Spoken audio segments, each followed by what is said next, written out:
사도행전 1장 우리 8절 말씀 다 함께 말씀 봉독하시겠습니다. 오직 성령이 너희에게 임하시면 너희가 권능을 받고 예루살렘과 온 유대와 사마리아와 땅끝까지 이르러 내 증인이 되리라 하시니라. 아멘. 우리가 이제 지금까지 사복음서를 살펴보게 되었습니다. 이제 오늘은 우리가 사도행전을 살펴보게 되는데 예수님께서 이제 승천하시고 예수님이 이 땅에 계시지 않는 그 현장 가운데 이 세상에 새롭게 태어난 공동체가 있는데 바로 그게 교회 공동체입니다.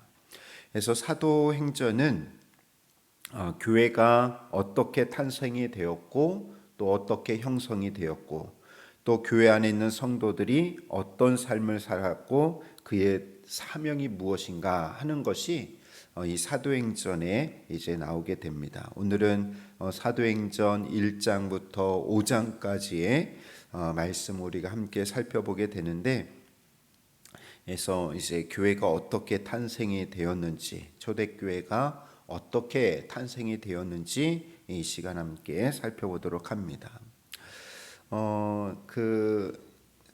이제 예수님의 승천 이후에 그 시대적 배경을 보게 되면은 예수님이 십자가에서 죽으셨다가 부활하시고 다시 이 땅에 며칠 동안 계셨죠? 승천하시기 전까지 40일 그죠? 40일 동안 계시면서 제자들에게 내가 이렇게 부활했다. 특별히 지난 시간에 배웠던 요한복음 같은 경우는 예수님의 부활, 어떠한 부활을 많이 강조했습니까? 육신의 부활을 많이 강조했죠. 왜냐하면 그 당시에 지난주에 말씀드렸듯이 영지주의자들이 있었기 때문에 이 영지주의자들은 이 예수님의 육신을 부정합니다. 예수님의 인성을 부정하고 있기 때문에 예수님이 실제로 그 육신이 부활하셨다라는 것이고 그래서 제자들에게 이 부활하심을 증거하셨고 또 제자들에게 하나님 나라가 어떠한 나라인지를 다시 한번 말씀해 주시게 되었습니다. 자, 그리고 이제 예수님이 승천하신 후에 이제 누구만 남은 거예요? 제자들만이 남았죠. 자, 제자들이 남았는데 예수님의 공식적인 제자는 모두 몇 명이었습니까? 12명이었죠. 근데 지금 몇 명 남았죠? 11명 남았죠. 누가 없어졌어요? 가룟 유다가 없어졌지 않습니까? 그래서 이 제자들이 가룟 유다를 대신해서 이제 누구를 뽑게 되냐면은 마띠아라는 그 제자를 선출하게 되었습니다. 그래서 제자직을 재정비하고 이제 공식적으로 사도로서의 이 공식적인 활동을 시작하게 되었습니다. 자, 초대교회의 시작이 어디서부터 시작이 되었는가? 이제 2장 1절에 보면은 초대교회 120명의 사도들과 성도들이 모여서 무슨 날 모이게 되었죠? 그렇죠. 오순절 절기에 모이게 되어서 오순절날 성령님이 강림하시는 일이 일어나게 되는데 이때부터 공식적인 초대교회 시작이 이때부터입니다. 오순절 성령 강림했을 때부터 이 공식적인 교회가 이제 시작이 된 거죠. 자, 사도행전의 특징과 성격입니다. 여러분들 제가 말씀드렸듯이 사도행전은 누가 기록했어요? 그렇죠. 사도 누가가 기록했죠. 누가가 기록했습니다. 자, 그렇기 때문에 사도행전은 사복음서 중에서 무엇과 연결이 될까요? 그렇죠. 누가복음하고 연결이 되는 거예요. 그러니까 누가복음은 이제 누가복음이 1편이다 그러면은 사도행전은 2편이 되겠죠. 2편이 이게 연관이 있는 겁니다. 이어진 겁니다. 여러분들 그래서 사도행전 1장 1절에 보면은 데오빌로요 내가 먼저 쓴 글에는 그랬죠. 먼저 쓴 글은 뭘까요? 그렇죠. 누가복음이 이거 말하는 먼저 쓴 글은 하는 거는 누가복음을 말하고 있는 거죠. 누가복음이라는 것을 알려주고 있는 것입니다. 자, 그래서 부활하신 예수님께서 40일 동안 제자들과 함께 계시고 또 그들에게 마지막 고별 말씀을 주시는 그 이 사도행전이 누가복음과의 연속성을 가지고 있다라고 알려주고 있고요. 그다음에 또 초대교회 교부였던 제롬이라는 분이 있는데 이 제롬은 사도행전을 역사라고 불렀어요. 그래서 여러분들 우리 이 사도행전을 그러니까 신약을 나눌 때에 사복음서 하면은 마태, 마가, 누가, 요한이라고 하고 또 가장 신약에서 많은 게 뭘까요? 서신들이 가장 제일 많고 그 다음에 그 중에 역사서다라고 하나를 얘기한다면은 뭐가 될까요? 사도행전이 역사서가 됩니다. 자, 그런데 우리가 알아야 될 것은 사도행전이 이렇게 구분을 한다면 역사서로 구분이 되어 있지만 초대교회의 어떤 형성이라든지 이런 역사로 볼 수도 있지만 그러나 사도행전은 단순한 역사가 아니다라는 거예요. 그러니까 형식은 역사를 기록한 것처럼 보이지만 이 사도행전 안에는 많은 설교들이 담겨져 있어요. 그죠?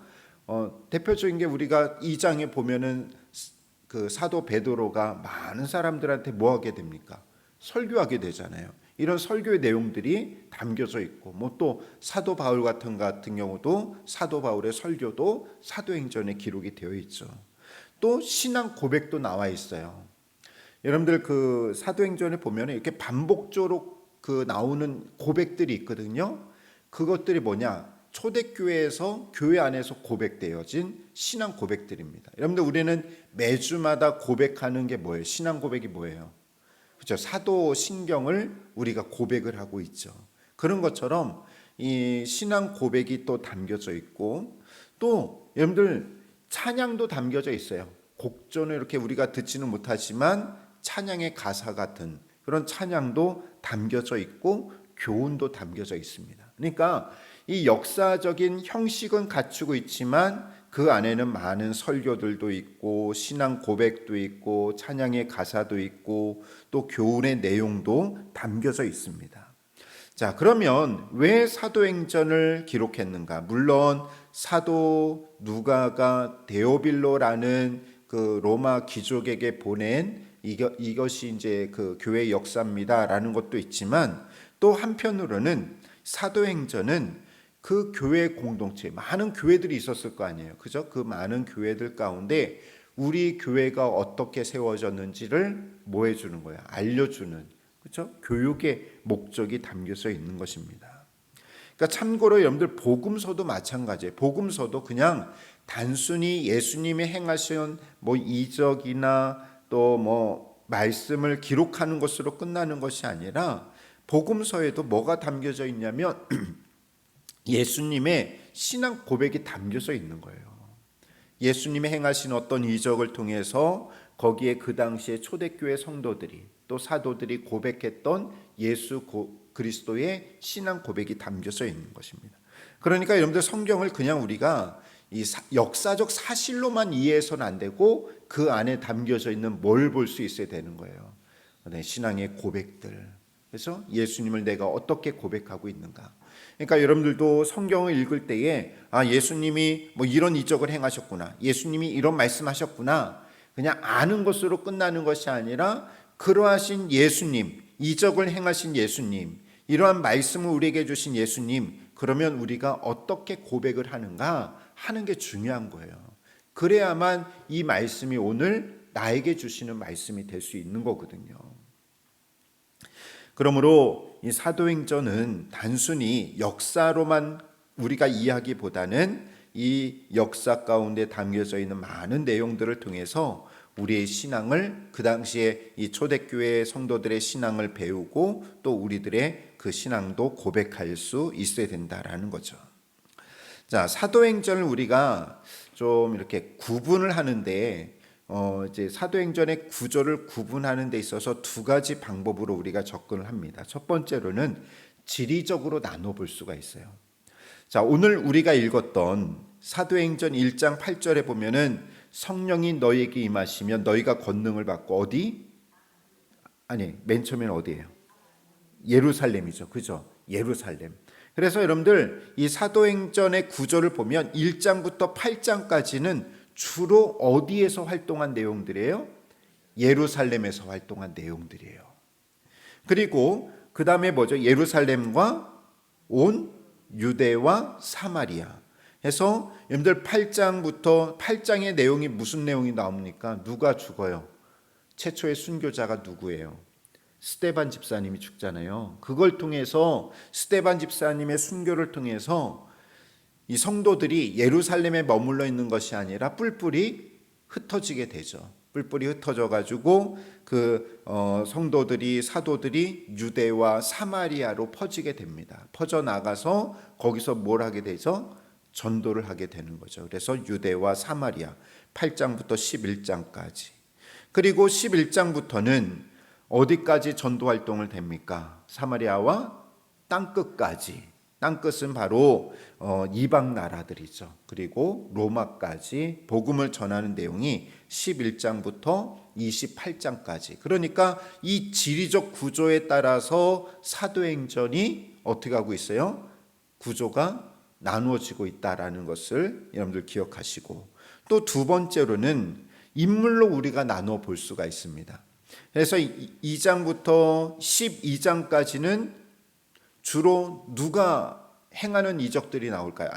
행하는 그 전도하는 그런 일들이 누구를 중심으로요? 베드로를 중심으로 나옵니다. 1장부터 12장까지는 베드로의 행전이다라고 이야기를 하는 거죠. 베드로가 했던 사역들이 나오게 되고, 그다음에 13장부터 마지막 28장까지는 주로 누가 나와요? 그렇죠. 바울이 나오죠. 바울이 여러 가지 전도 사역한 내용들이 나오게 됩니다. 그래서 우리가 인물로 나누게 되면 베드로와 바울로 나눠 볼 수 있다라는 거예요.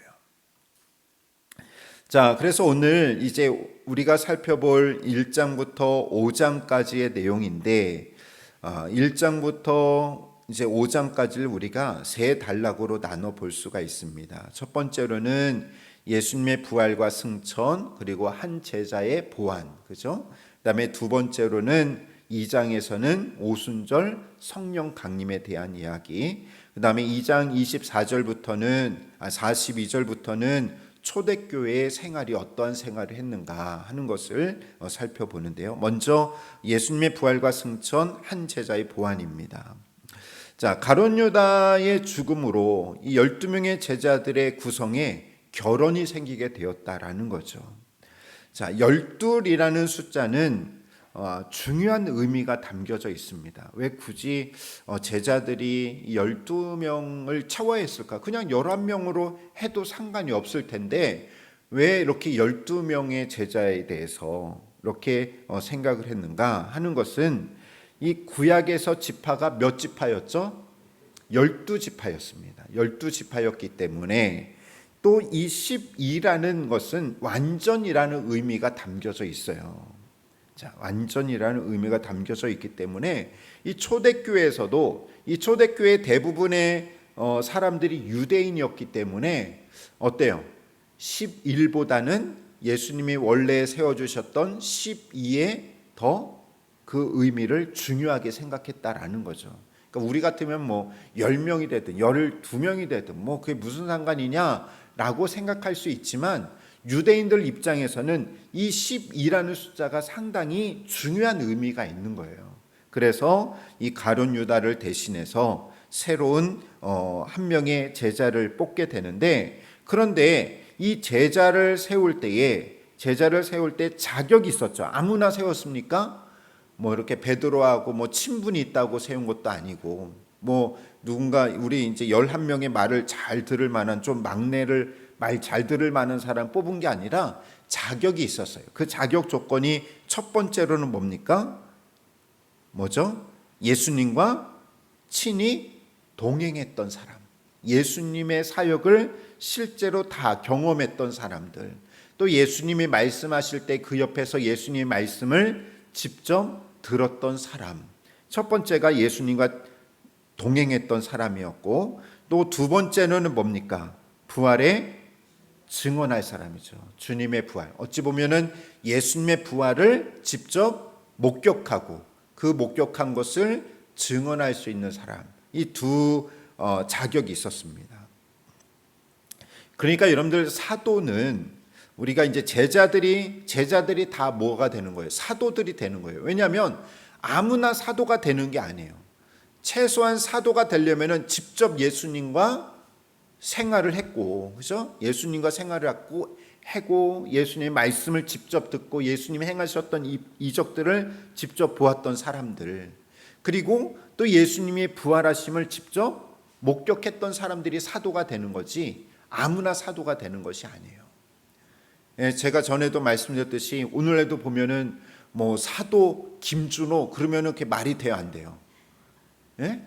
안 되죠. 저는 예수님을 직접 예수님을 내가 신앙으로 고백하지만 직접 예수님의 그 모습을 봤습니까? 안 봤습니까? 안 봤어요.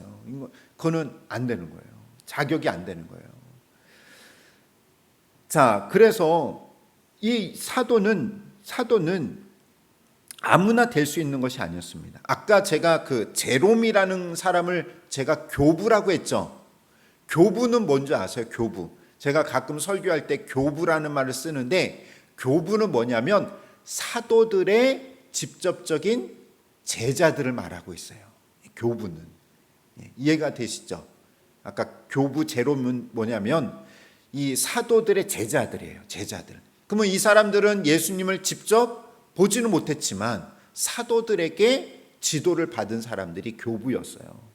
그래서 이 초대교회 당시에는 교부들이 좀 많이 있었죠. 그 이제 사도들이 죽은 다음에는 교부들이 또 많이 있었습니다. 이거는 참고적으로 여러분들이 그렇게 아시면 되겠고요. 자, 그래가지고 요셉과 마띠아가 있었는데 이 사람들을 놓고 기도해가지고 제비 뽑기를 했는데 누가 뽑히게 되었죠?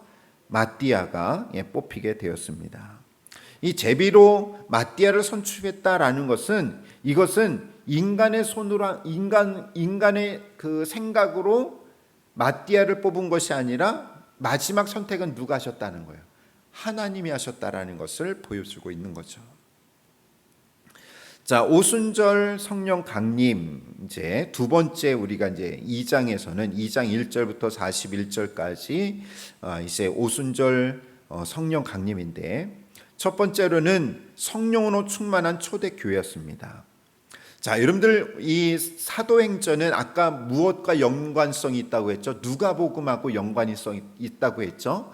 자, 누가복음에 보면은 예수님께서 세례 요한에게 세례를 받으시고 이제 공생애가 시작이 되셨지 않습니까? 그때부터 이제 본격적으로 사역을 했을 때에, 자, 예수님이 세례 요한에게 세례를 받을 때에 하늘에서 뭐가 내려오게 됩니까? 그렇죠. 성령님이 비둘기 같은 모양으로 임하게 되는 거죠. 이때부터 예수님께서 직접적으로 공생의 사역이 시작이 되었어요. 자, 사도행전에서도 보면 예수님이 제자들이 무엇을 받는 것으로 시작이 되는 거예요? 성령 받는 것을 시작하는 거죠. 자, 그러니까 예수님도 사역을 시작할 때 그 출발점이 어디였느냐? 성령이 임하는 거고, 또 초대교회도 예수님의 제자들도 그 초대교회가 시작하는 그 시점도 뭐가 내려온 거예요? 성령님의 강림이죠. 자, 근데 예수님이 세례를 받으셔서 이 성령을 받을 때는 성령이 무엇과 같은 모양으로 내려오셨습니까? 비둘기 같은 모양으로 내려오셨고, 또 사도행전에서 이 교회가 시작할 때 그 성도들에게 성령이 임할 때는 성령이 어떠한 모양으로 임하게 됩니까? 불의 혀처럼 갈라지는 불의 모양으로 임하는 것을 볼 수가 있어요. 그러니까 어찌 보면 이 누가복음과 사도행전은 같은 구조를 따라서 기록하고 있다라는 것입니다. 자, 그리고 예수님의 사역, 초대교회의 그 시작이 모두 성령의 임재하심으로 시작이 되었다라는 것을 볼 때에 이 사도 누가는 뭘 많이 강조했다라는 걸 알 수가 있을까요? 성령에 대해서 많이 강조하고 있다라는 것을 알 수 있습니다. 그렇기 때문에 예수님의 사역도 시작할 때 성령, 이 초대교회가 예수님의 제자들도 시작할 때 성령, 그러니까 이 누가가 생각할 때는 모든 사역에는 그 사역의 힘이 무엇이냐? 그 사역의 원동력이 무엇이냐? 바로 성령이라는 거죠. 그러니까 여러분들, 우리가 교회에서 봉사하고 섬기고 내가 모든 사역할 때 가장 중요한 게 누구의 도움을 받아야 되는 거예요. 성령님의 도우심, 성령의 충만한 사람이 되어야 된다라는 거예요. 그냥 내가 뭔가 달란트 있어서 교회 봉사하는 게 아니에요. 내가 뭐 인간의 열정을 가지고 봉사하는 게 아니에요. 그건 언젠가 지치게 됩니다. 그건 언젠가는 그냥 포기할 수밖에 없어요. 그렇지만 누구의 힘으로 해야 된다라는 거예요. 성령님의 힘으로. 예수님도 그 사역을 감당해서 성령님을 의지하지 않았습니까? 성령을 받고 시작하지 않았습니까? 그러니까 교회도 마찬가지예요. 교회의 시작도 성령이기 때문에 우리 어울림 교회도 가장 강력하게 하나님의 역사가 나타나고 정말 우리 어울림 교회가 감당해야 할 그 사명들을 감당하기 위해서는 무엇이 충만해야 된다는 거예요. 성령의 충만함이 있어야 된다는 거죠. 그렇기 때문에 모든 원동력이 어디에 있느냐? 성령님에 있다라는 거예요. 그래서 누가복음이나 사도행전에서는 믿음의 사람, 하나님이 쓰시는 사람들은 공통점이 있어요. 다 성령 충만한 사람들이었다라는 거예요. 자, 이렇게 이제 성령의 충만한 초대교회가 시작이 되었을 때에 그러면 이 교회가 어떤 구성원들이 되어 있는가 하는 것을 살펴보게 됩니다. 자, 초대교회 성도들의 구성원들은 첫 번째로는 예수님의 제자들과 함께 있었던 많은 유대인들이겠죠. 그러니까 이스라엘 땅에 살고 있던 유대인들도 있고, 또 어떤 유대인들도 있었냐면, 자, 여러분들 그러니까 이스라엘 땅에 있는 유대인들도 있지만 각 외국에서 살고 있는 유대인들도 있거든요. 전 세계 뿔뿔이 흩어져. 여러분들 전 세계에 많이 뿔뿔이 흩어져 있는 민족이 어느 민족이에요? 지금도 유대 민족이잖아요. 유태인들이잖아요. 유태인들은 어디든지 다 있잖아요. 그 시작점이 어찌 보면 이때부터 흩어진 거예요. 그러니까 전 세계에 흩어져 있던 그 사람들을 우리가 디아스포라라고 하거든요. 디아스포라라고 하는데, 디아스포라 유대인들, 그들이 어떻게 왔을까요? 뭘 지키려고 왔었죠? 그들이 예루살렘에 왜 왔어요? 오순절을 지키려고 왔죠. 오순절을 지키려고. 성령이 막 부르셔서 온 것이 아니라 그 전 세계에 흩어졌던 유대인들이 예루살렘에 모인 것은 뭘 지키기 위해서? 오순절을 지키기 위해서 모였거든요. 오순절을 지키기 위해서 모였던 겁니다. 그래서 성령 강림할 때에 예루살렘에 머물고 있던 이 디아스포라인들도, 유대인들도 이때 뭘 받은 거예요? 예수님을 믿고 다 성도가 되었다라는 거죠. 그러니까 유대인들뿐만 아니라 상당수 이방 유대인들도 같이 포함되어 있다라는 것을 알 수가 있습니다. 자, 근데 문제는 뭘까요? 이 사람들이 다 뿔뿔이 흩어져 있으니까 다들 뭐 히브리어만 썼을까요? 아니죠. 각자 나라의 언어를 썼지 않습니까? 이거를 하나로 만들 수 있었던 것이 무엇이냐? 그게 바로 서로 의사소통할 수 있었던 게 무엇이냐? 자, 성령 받은 사람들의 성령의 은사 중에 하나가 뭐였을까요? 그렇죠. 방언이죠. 방언에 대해서. 그래서 2장 4절에 보면 성령이 말하게 하심에 따라, 2장 8절에도 보면은 뭐라고 나와 있죠? 2장 8절에도 보면은 우리가 우리 각 사람이 난 곳 방언으로 듣게 되는 것이 어찌 됨이냐라는 거예요. 그러니까 여기서 말하는 우리가는 누굴까요? 이스라엘 땅에 있는 유대인들이 아니라 디아스포라인들이죠. 전 세계 뿔뿔이 흩어져 있던 유대인들을 말하고 있는 거예요. 예. 그들이 이렇게 120명의 그 성령 받은 사도들과 성도들이 방언을 할 때 보니까 저 사람 분명히 이스라엘 사람인데 저 멀리 있는 우리나라 그 외국어로 말하고 있다라는 거죠. 방언을 하고 있다라는 거예요. 그래서 이제 그것을 다 이제 듣게 되었다라는 것입니다.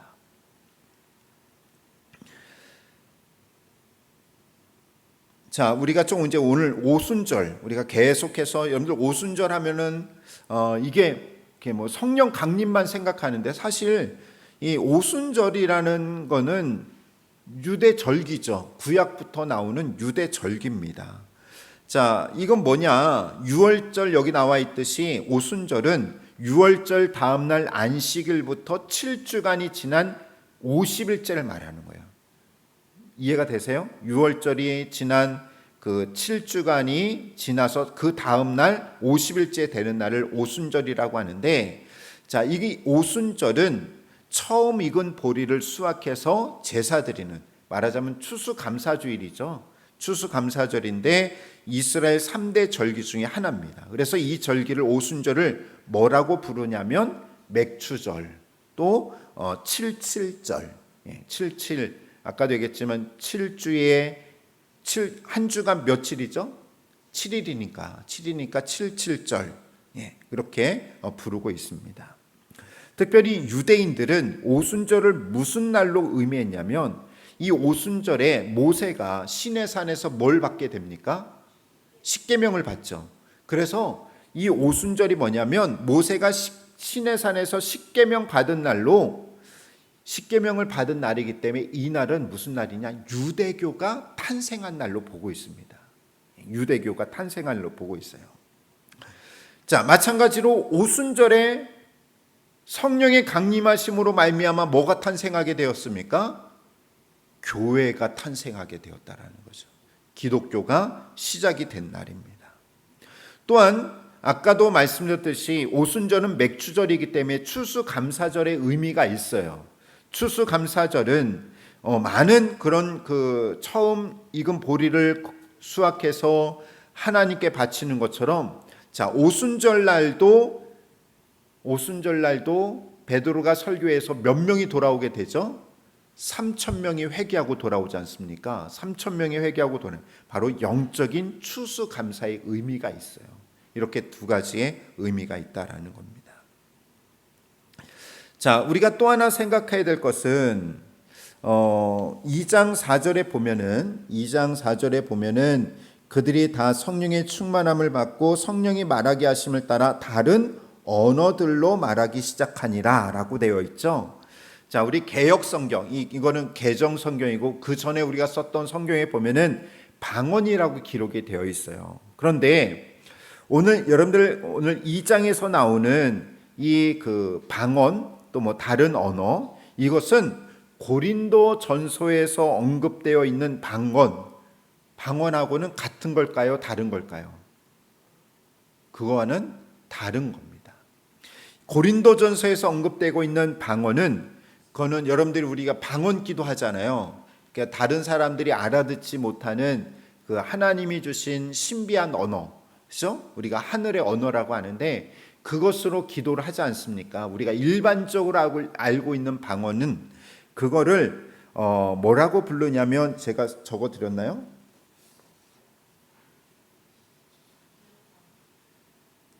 예. 두 번째 페이지에 보면은 다른 언어 제가 적어 드렸죠? 거기서 방언은 뭐예요? 어떤 영적인 언어, 신비한 언어. 우리가 일반적으로 알고 있는 방언은 글로살리아로 되어 있죠. 예? 그런데 사도행전 2장에 나오는 이 말은 각 나라의 언어는 글로사로 되어 있어요. 여기서 말하는 방언은 다른 사람들의 나라의 언어를 말하고 있는 거예요. 그러니까 이거는 지금 이들이 말하고 있는 것은 알아듣는 걸까요? 못 알아듣는 방언을 말하는 걸까요? 알아듣는 방언을 말하고 있는 거예요. 알아듣는 방언. 그러니까 사람들이 아까 뭐라고 얘기해요? 저 사람들이 누구의 말로 이야기한다고 하고 있어요? 11절에 보면은 9절부터 보면 뭐 바데임, 메데임, 알람이 뭐 쭉 여러 나라들이 나오잖아요. 여러 나라 나오고 11절에 보면 그레데인과 아라비아인들이라, 그러니까 이렇게 우리가 이렇게 다 흩어져서 이렇게 오늘 이제 오순절을 지키게 모였는데, 그 다음에 뭐라고 나와요? 우리가 다 우리의 각 언어로 하나님의 큰 일을 말함을 듣는도다. 그러니까 이 지금 말하고 있는 사도행전 2장에 나오고 있는 방언, 다른 언어는 다른 사람들이 알아듣는 거예요, 못 알아듣는 거예요? 알아듣는 방언을 말하고 있는 거예요. 그러니까 여러분들 방언 중에도 이 사람이 나는 저 러시아 말을 하나도 못해요.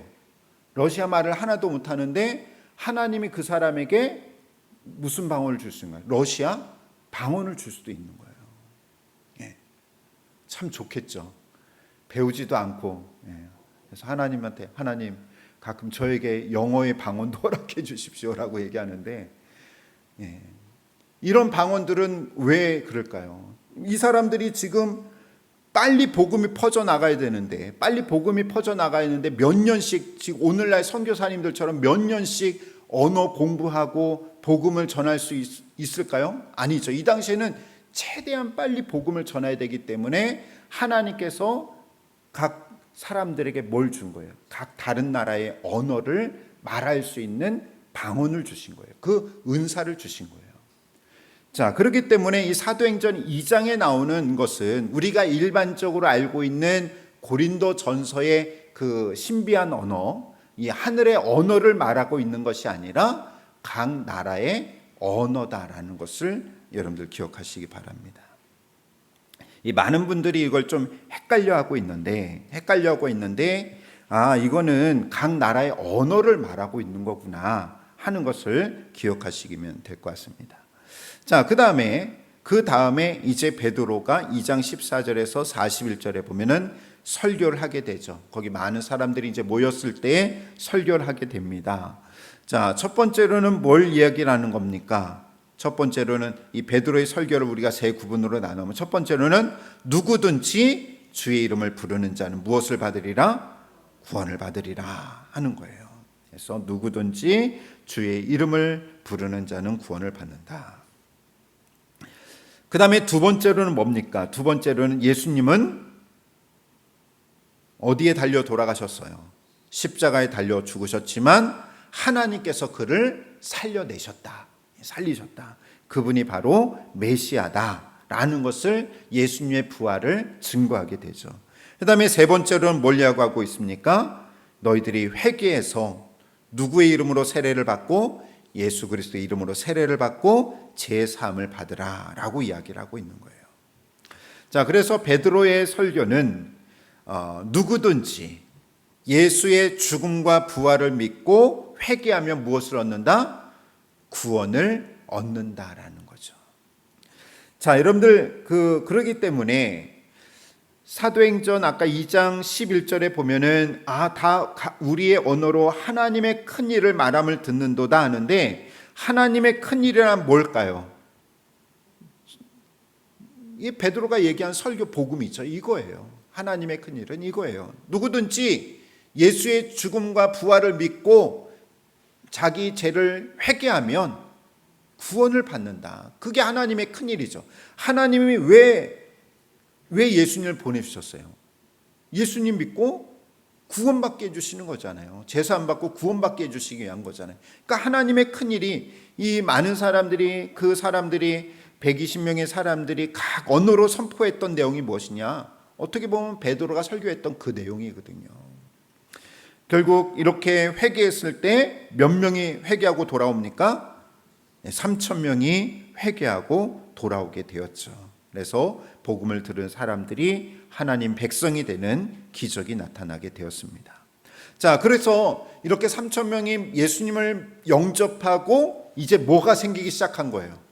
교회가 생기기 시작한 거죠. 교회가 시작하는데, 자, 그래서 2장 42절부터 55장 42절까지는 그러면 이렇게 모인 성령님의 강림하심을 통해서 많은 사람들이 예수님을 믿고 수천 명이 예수님을 믿고 이제 함께 생활하는 공동체 생활하는 초대교회가 됐는데, 첫 번째로는 초대교회는요 함께하는 생활을 했습니다. 함께하는 생활. 자, 말씀에 보면요 늘 이들은 함께했어요. 2장 44절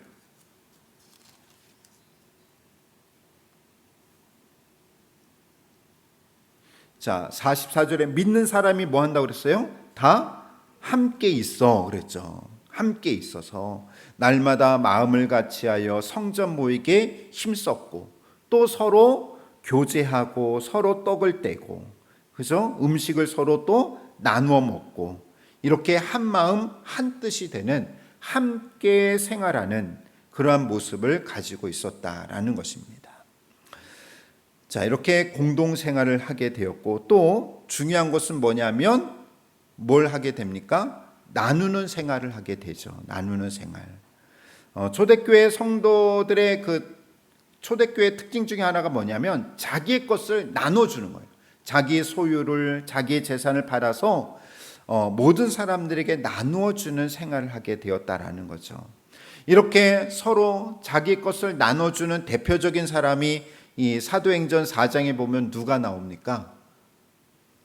잘 아는 바나바가 나오죠. 바나바가 나오게 되죠. 여기 보면은 구브로에서 난 레위 사람 바나바가 나오게 돼요. 자기의 것을 다 팔아서. 근데 또 그것을 보고 야 바나바가 많은 사람들에게 칭찬받으니까 우리도 좀 칭찬받자 했던 사람이 있었죠. 5장에 보면은 아나니아와 삽비라가 있었죠. 아나니아와 삽비라. 다 팔아서 다 판 것까지 좋았는데 그거를 다 교회에 바친 것이 아니라 일부만 바쳐놓고 내가 다 바쳤다라고 이야기를 하게 됐죠. 그래서 초대교회는요 이처럼 함께하고 함께 나누는 생활을 했습니다. 그래서 초대교회의 구성 요소를 보면은 초대교회는 교회 안에는 뭐가 있었는가? 첫 번째로는 사도의 가르침이 있었어요. 가르침이라는 게 뭘까요? 오늘날로 말하자면 설교와 교육이죠. 그렇죠? 설교와 교육. 그다음에 서로 교제하며 서로 우리가 뭐 하는 공동체가 되어야 되는 거예요. 코이노니아, 교제하는 공동체. 또 우리가 또 뭘 합니까? 떡을 떼고 그래서 애찬을 나누지 않습니까? 애찬을 나누는 거예요. 여러분들 한 달 동안 우리 8월 동안에 음식 안 하니까 좋긴 했지만 어때요? 교제가 잘 이루어집니까? 안 이루어집니까? 좀 어렵잖아요. 그죠? 그래도 와서 함께 밥 먹고 해야 좀 서로 이제 어떻게 살았는지 이렇게 교제하는 모습이 있었다는 초대교회도 그런 모습이 있었다라는 거예요. 그런데 안타깝게도 이제 코로나 이후로요 교회들마다 식당 없애는 교회들이 많이 있더라고요. 식당 없애는 교회들이 이제 그런 교회들이 많이 있는데, 근데 제가 볼 때는 어쨌든 초대교회도 함께 모여서 음식을 나눈 것처럼 우리들도 함께 모여서 이렇게 애찬을 나누는 것이 중요하다라는 거죠. 또 떡을 뗐다라는 것은 주의 만찬, 성찬을 나타내는 거고요. 또 모든 물건을 서로 통용하고 이거는 나눔이죠. 또 나누어주는, 그 다음에 이거는 다른 사람을 섬기는 거. 이렇게 또 성전에 모이기에 힘쓰고 하나님을 찬양하는 예배하는 그러한 모습이 뭐가 있었습니까? 초대교회 안에 있었다라는 거죠. 그러니까 초대교회에 이런 모습이 있었기 때문에 오늘날 교회도 2000년이 지났지만 이러한 모습들이 우리의 어울림 교회에도 있어야 된다라는 거죠. 자, 구원사적 의미를 이제 살펴보게 되는데요. 여러분들 사도행전을 우리가 무슨 행전이라고 또 부르고 있습니까? 성령 행전이라고 부르고 있어요.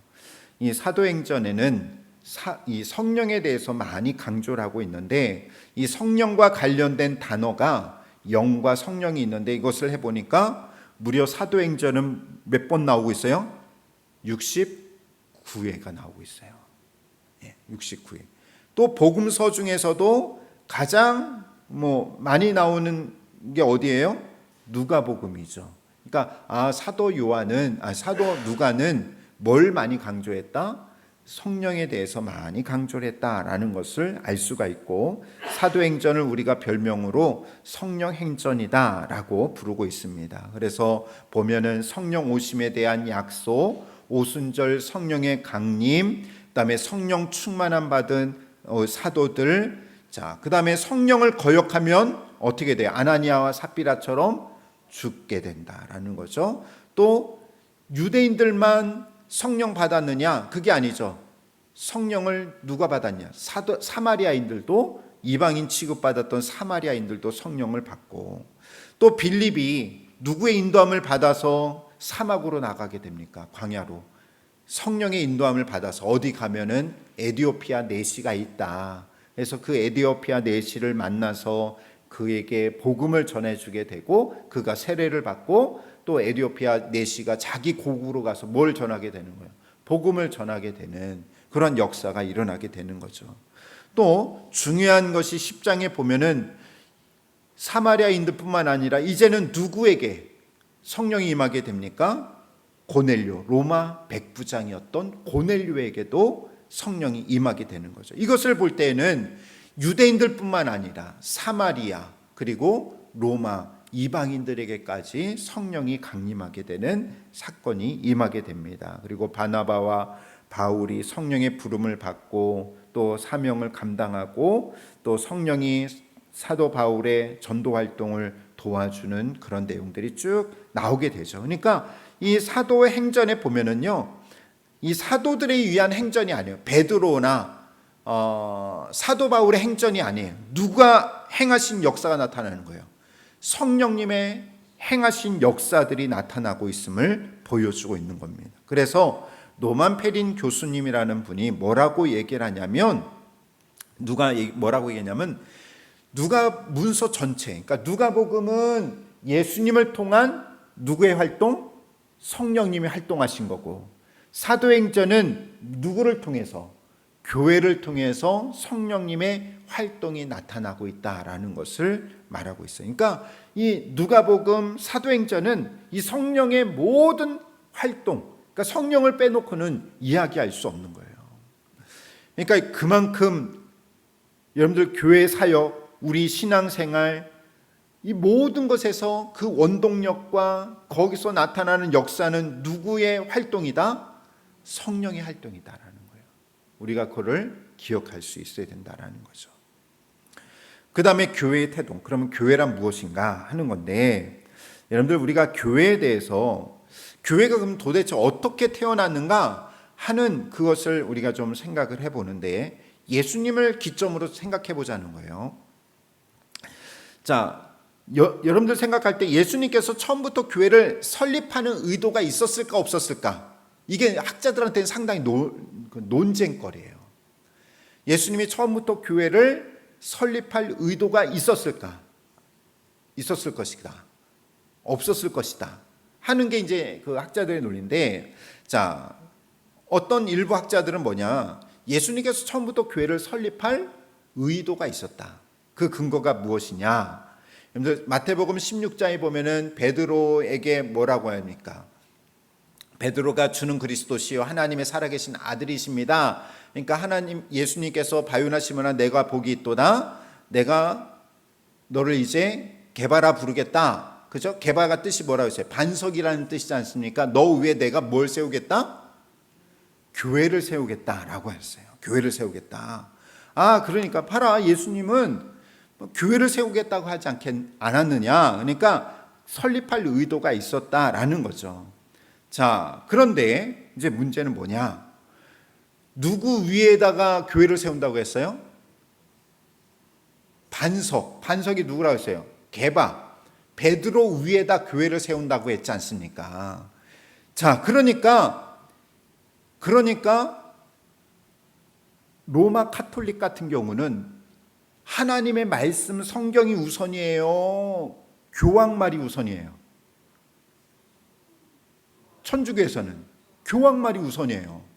성경에 이렇게 기록이 되어 있어도 교황이 그거 아니다, 잘못된 거다, 시대는 이 시대니까 이렇게 바꿔야 된다 하면은 모든 카톨릭 교회는 누구의 말을 들어야 돼요? 교황의 말을 들어야 돼요. 교황의 말을.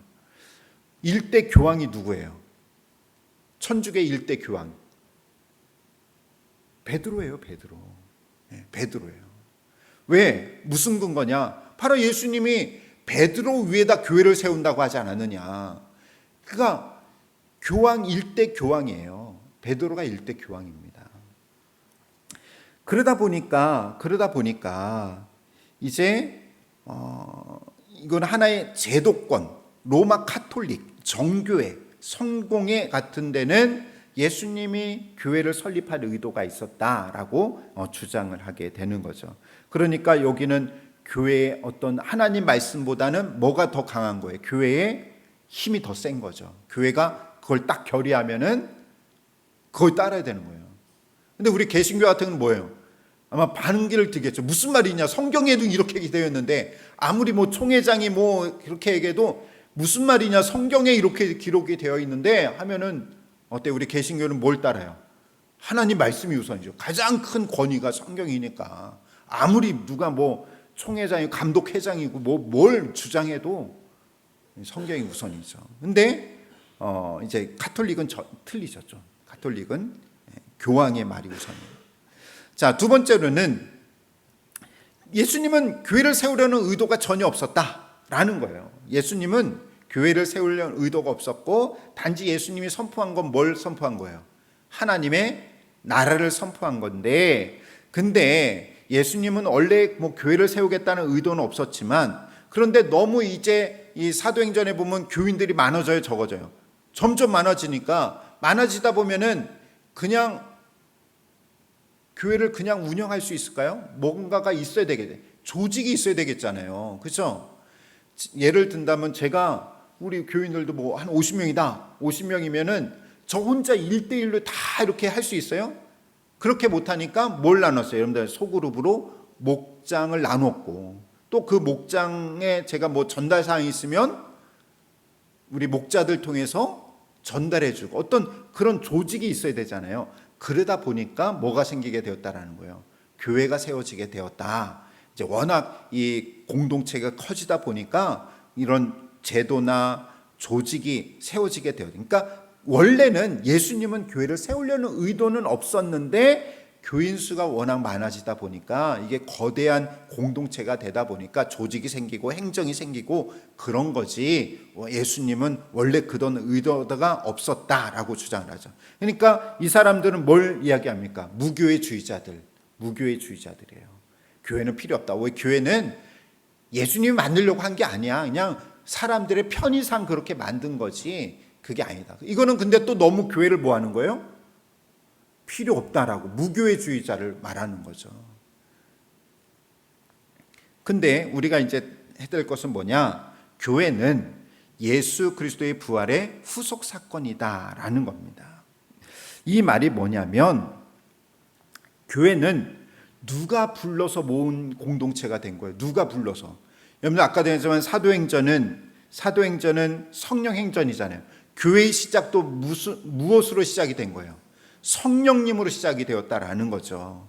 그러니까 교회는 예수 그리스도의 십자가의 죽음과 부활을 믿고 부활하신 주님을 만난 자들, 여러분들도 부활하신 주님을 다 믿지 않습니까? 그렇죠? 이런 사람들이 모여서 우리가 함께 하나님의 나라, 주님이 다시 오실 그 나라를 기다리는 공동체를 성령님께서 불러 모으신 거예요.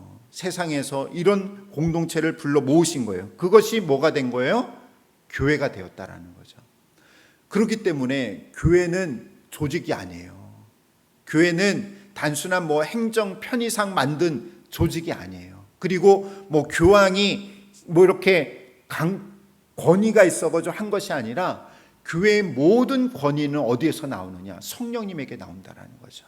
그래서 예수 그리스도가 십자가에서 죽으시고 부활하신 그 사건을 믿는 자들이 우리가 함께 모여서 주님이 다시 오심을 기다리는 공동체를 성령님이 만들어 주셨는데 그 공동체가 무엇이냐? 바로 교회라는 거죠.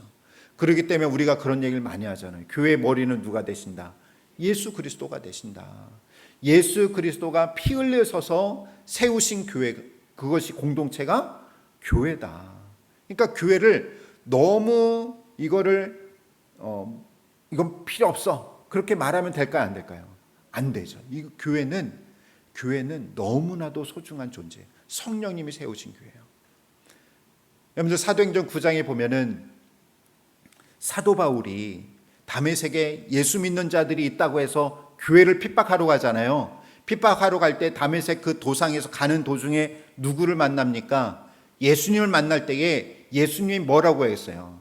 사울아 사울아 내가 어찌하여 나를 박해하느냐? 왜 핍박하느냐? 근데 사실 사도 사울이 예수님을 직접 핍박한 거예요? 누구를 핍박하러 가는 거예요? 성도들, 교회를 핍박하러 가는 거잖아요. 근데 예수님은 뭐라고 하냐? 내가 어찌하여 나를 핍박하느냐? 그러니까 교회를 핍박하는 거는 누구를 핍박하는 거예요? 예수님을 핍박하는 거예요. 이거 여러분들 무서운 얘기예요. 여러분들 우리가 교회를 욕하면 누구를 욕하는 거예요? 예수님을 욕하는 거예요. 여러분들 교회를 가볍게 여기면 누구를 가볍게 여기는 거예요? 예수님을 가볍게 여기는 거예요. 그러니까 여러분들 교회를 우리가 함부로 평가하거나 함부로 말해서는 안 돼요. 이거는 예수님의 몸과 같은, 머리와 같은 공동체이기 때문에, 그러니까 여러분들 지나다니다가 조그만 지하 교회도 우리가 함부로 평가해서는 안 되는 거예요. 그 교회도 누가 세우신 거, 어찌됐든 누가 세우신 거예요? 예수 그리스도의 피로 세우신 교회예요. 큰 교회만, 대형 교회만 예수님이 세우신 교회입니까? 그건 아니거든요. 조그만 교회도, 저 시골 교회에서 한두 명 모이는 조그만 시골 교회도, 그 교회도 예수님의 피값으로 세우신 거예요. 그 조그만 교회도 저 뭐 강남에 있는 수천 명, 수만 명 모이는 교회하고 예수님이 보실 때는 다 똑같은 교회예요. 그러니까 여러분들 교회를 우리가 함부로 뭐 저건 작은 교회, 저기는 큰 교회 이렇게 평가해서는 안 돼요. 예수님도 뭐 작은 예수, 큰 예수 뭐 우리가 그렇게 평가할 겁니까? 그래서는 안 된다라는 거예요. 그래서 교회는 바로 성령님이 세우신 교회, 성령님이 이렇게 우리 믿는 자들을 불러 모아서 함께 공동체를 이룰 수 있는 교회로 세웠다라는 것을 기억하시면서, 아, 교회가 이렇게 시작이 되었구나. 교회가 그냥 뭐 행정적인 조직으로 세워진 것이 아니구나 하는 것을 기억하면서 다시 한번 교회의 소중함을 깨닫는 저와 여러분들이 되시기를 주님의 이름으로 축원합니다. 같이 기도하시겠습니다. 사랑의 하나님 아버지, 감사를 드립니다. 주님이 이 땅에 오셔서 이제 세우신 몸된 교회, 이 교회가 얼마나 소중한 것인지를 깨닫게 하여 주시니 감사를 드립니다. 아버지 하나님, 이제 우리 어울림교회도 주님이 세우신 교회, 성령님이 함께하는 교회가 되어서 모든 사역들 잘 감당하며, 또 우리 성도들도 모든 것이 그 힘이 성령님께 있음을 깨닫게 인도하여 주셔서 날마다 성령 하나님만을 의지하고 저희들에게 맡겨진 그 사명 잘 감당할 수 있도록 인도하여 주시옵소서. 이 모든 말씀 예수님의 이름으로 기도하옵나이다. 아멘. 하늘에 계신 우리 아버지, 아버지 이름을 거룩하게 하시며 아버지의 나라가 오게 하시며 아버지의 뜻이 하늘에서와 같이 땅에서도 이루어지게 하소서. 오늘 우리에게 일용할 양식을 주시고, 그러니까 우리에게 잘못한 사람을 용서하여 준 것 같이 우리 죄를 용서하여 주시고, 우리를 시험에 빠지지 않게 하시고 악에서 구하소서. 나라와 권능과 영광이 영원히 아버지의 것입니다. 아멘.